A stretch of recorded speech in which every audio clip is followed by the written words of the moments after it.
আসসালামু আলাইকুম দর্শক, কেমন আছেন? আশা করি ব্যাপাকে ভালোই আছেন। মুই আজগো ভালো আছি। তা আজগো আবার মোর ডে অফ হের লিগে মুই আসুকা ওই পাকঘরে ঢুকে গেছি। তো এর মধ্যে দেখি কদু শাক আর ওই সিমের বিচি কুইটে হেই পরে একটা জাপিতে রাখিয়ে দিছে আর কি।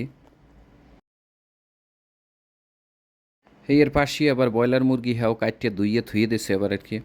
তা হেইয়ের নিচে আবার পাতিলে আবার ওই যে আদা রসুন পেঁয়াজ এগুলো আবার ব্লেন্ডার করা হেই আবার পাতিলে দিয়ে থুইছে। এর মধ্যে আবার ওই ব্রয়লার মুরগি আবার বুনো হরবে।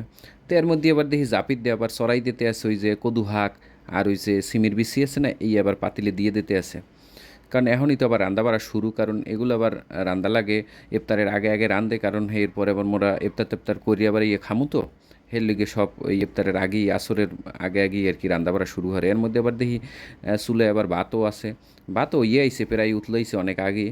তার মধ্যে আবার দেখি এগুলা এই ছোলা বুট রান্না করা আছে, পাশে আবার একটা হলা সিঙ্গুর ভাজি এই বুনা করা আছে, আবার পাশে আবার আছে করল্লা হইয়া বাজি করে থুই দিছে। তাই তিন পদ আছে, এও খামো আনে। আবার এর মধ্যে আবার পান্তা ভাত, ভাই এই পান্তা ভাত আবার রোজা খুললে পান্তা ভাত খাওয়ার একটা মজাই আলাদা, বুঝছেন? তা পান্তা ভাত আর এই যে ব্রয়লার মুরগি হইয়া বুনা খাইতেই একটা মজা। সবাই আইয়ে পড়েন, খাইবে না নে?